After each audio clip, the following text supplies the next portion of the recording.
3 September ছিল বুধবার।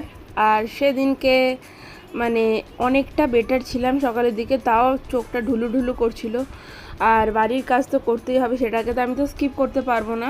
আর দেখলাম জোর বৃষ্টি পড়ছে। আর এই 4টে আমি ওয়াইপস কিনেছি, স্ট্রবেরি, আইসকুল, ল্যাভেন্ডার আর টারমারিক, 4টে ফ্লেভারের। আর ভালোই এসেছিলো প্রোডাক্টগুলো। আর দুপুরবেলা বিরিয়ানি খেলাম। সেদিনকে আমার হরিপাল যাওয়ার কথা ছিল, বাট যেতে পারিনি।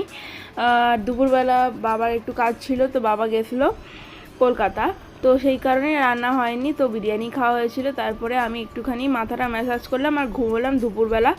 তারপরে বিকালবেলা উঠে অনেকটা ফ্রেশ লাগছিলো, তাই একটু বেরিয়েছিলাম। তারপরে এসে ক্লাস করছিলাম, আর বাবা চা দিয়ে গেল। আর রাত্রিবেলা শরীরটা আবার খারাপ হচ্ছিল, তো বাবা মাথায় হাত বুলিয়ে দিচ্ছিল। আর তারপরেই আমার অবস্থাটা দেখো, আবার সেই এক অবস্থা। যাই হোক, টাটা।